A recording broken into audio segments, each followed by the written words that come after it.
that process as smooth and easy as possible. What's that process like? Yeah, and I think one of the things that makes the process easy is Coach Lynn's organization and the process that we have for going through, those self-evaluations. And so me personally, I break it down by coverage, and see kind of the deficiencies of what we had and what we did well and other things. So it's a combination of kind of eliminating some of the things that we may not have done well. Was it a personnel issue? Was it a scheme issue? Or was it a coaching issue? And through those processes, we're evaluating ourselves as coaches too. And I'm always trying to figure out how I can coach the guys better. And then if it's a personnel issue, then we have to upgrade the personnel or make sure we have the right people in the right places for us to be able to be successful. And then from a scheme standpoint, does that scheme match the scheme that we're facing offensively for that week? So it's a long checklist of different things that we go through, but that's the main staples of that process is being able to, make sure that the coaching matches the scheme and the scheme matches what our opponents do.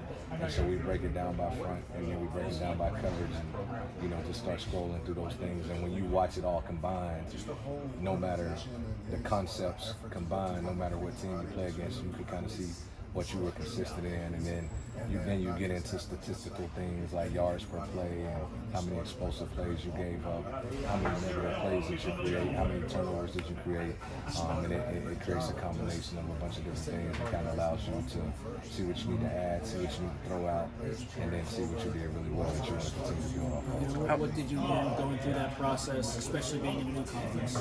I think there's a lot of things, within our league that you have to be prepared for.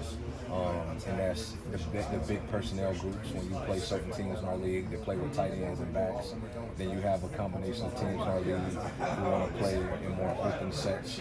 And so what you learn is some of the schemes have to be able to carry over and to have consistency in performance and make it transparent for our guys, so you're not coming in with new concepts every week, but you're game planning based off of the concepts that you've already installed in spring, summer, and fall.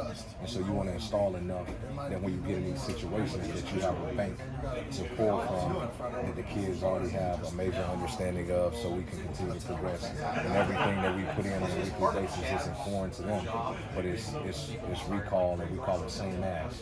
This is the same as something else within our system. So then from a mental standpoint, from a learning standpoint, those guys can acclimate to those schemes very easily, and then you throw in different fronts, different disguises with the coverage, and it looks like you're doing a lot more than you are, or then sometimes some games we are doing a lot based off of what our opponents giving us.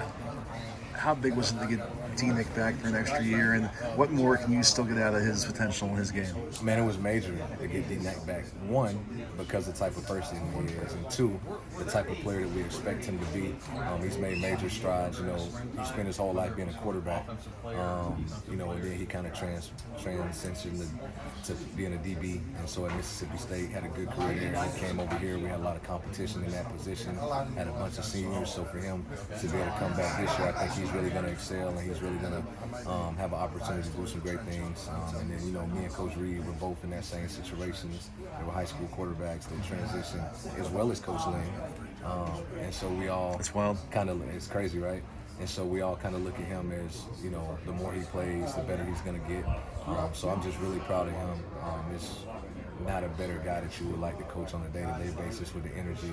Then you look at his skill set with the length, with the athleticism, just honing in on the technique. And I think, Coach Reed's done a really good job of building a strong relationship with him early. And then I already have a very strong relationship with him. And, all the guys in the room love him. And how he approaches it is really funny.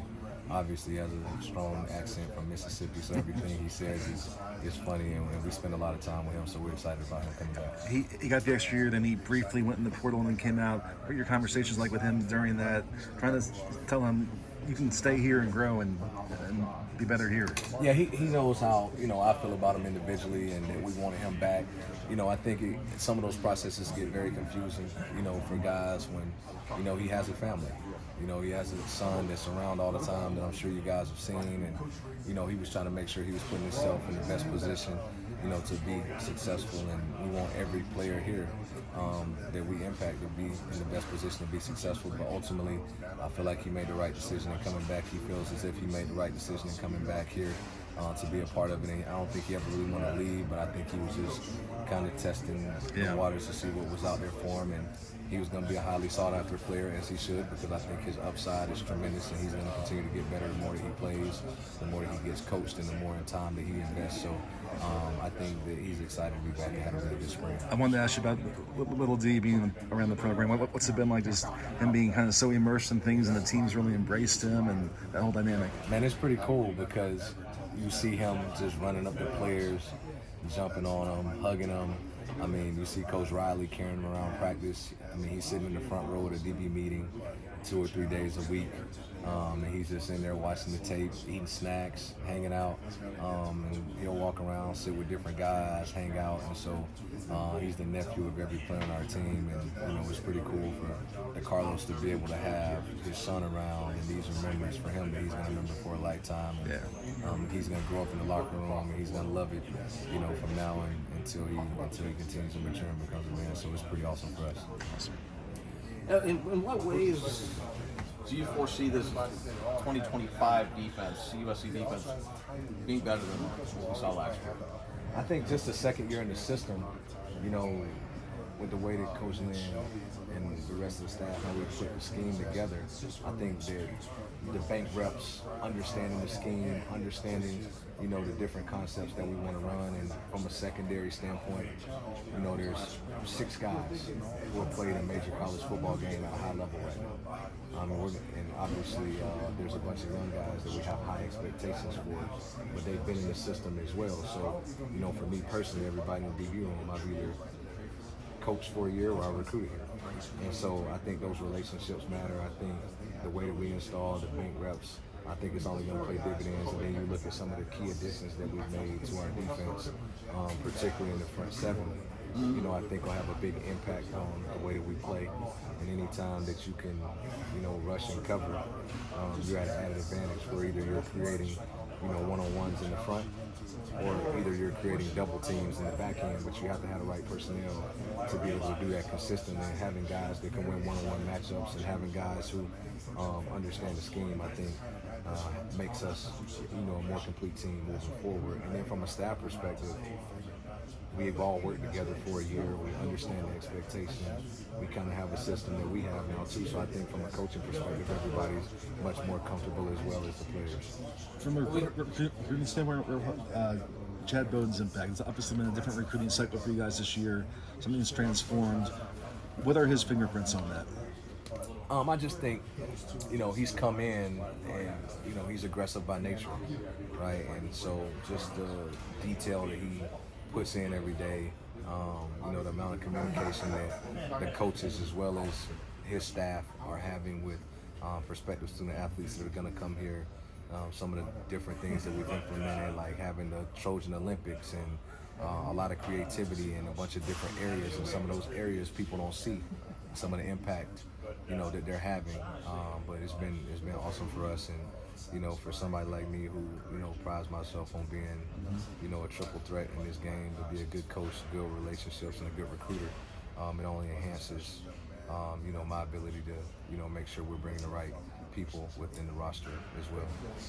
I heard the last spring practice on Saturday. Your defensive backs had a pretty good day, and the defense apparently was exceptionally good that day. Can you just talk about what is making the defense better? Is it your guys are that much better? Is it that front 7 that you were talking about and the pressure that they're putting on the quarterback? I think it's a combination of a lot of different things. One, I think, to be in position to make plays, we talk about assignment, alignment, technique, key, and finish every single day. And then our biggest motto in the secondary is just do your job, DYJ. So we talk about that a lot. And so guys being in the right alignment, doing the right, playing with the right technique, and the energy that they're bringing on a day-to-day basis is, pride in personal performance and then pride in unit performance. So when you put all those different things together, I think it makes for, guys playing with that high level of energy, making plays on the ball, and then, the celebrations and the team bond that we're trying to create, and talking about a player-led team and all of those guys taking their job very serious. And, we talk about in the secondary, This is from the old school coaches, but they come in bunches, right? So once you start making those plays on the ball, whether it's the emphasis of turnovers, you know, for strips and forced fumbles, or if it's interceptions, that's something that we put a high priority on this spring. I felt like that we didn't have enough ball production last year within the secondary, and obviously when you're playing man, it's much more difficult, but being able to add other coverages in there where we could play with vision, or guys making great one-on-one plays and man-to-man is, I think, the difference in what we're seeing right now. Alice Graham was somebody that we've heard could potentially make an impact for you here as a freshman. Can you just talk about why he is, what he brings to the table to put him in a position like that? Yeah, I think, one, he's a phenomenal kid, and he has a very, very high football IQ, and he's very intelligent. So football is his hobby, football is his job, and he takes it very seriously. So I think that's going to give him an added advantage. And second of all, he's physically ready to play. I mean, he's almost 6'1", and he's 198 pounds right now. So, you know, he has the skill set to be able to play all 5 positions in the secondary. And I think he's going to be able to handle those things from a mental standpoint as well, because he's a gym rat and a film junkie. So he's got a high level of intelligence, and I think that's what's going to help him contribute early. They tell us to wrap up. Yep, that was the last one. Sure. D. Reddick, I need to hear your thoughts on him. Yeah, D. Reddick, and, you know, pretty special, you know, to recruit him with us being from kind of the same area. Yeah. But the skill set of him, I mean, he is going to have a different level of energy when he gets here.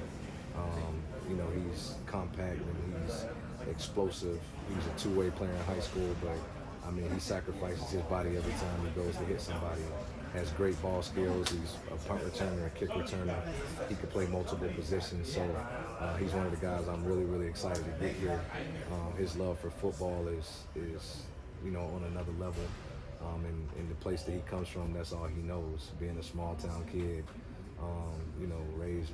He's as far south as you get. Yeah, he's as far south as you get, man. Georgia. It's different when you come off of those dirt roads. You know what I'm saying? Like, you're looking for, you know, the incentive to not go back to that is so much greater. The love for football for him, and you know, he's much like gonna replace the Carlos Nicholson in the fact that, you know, he has a kid, he has a family already, so he's a unique kid in that area too. So we're excited to get him here and get him going as well. Good stuff. You guys have a pretty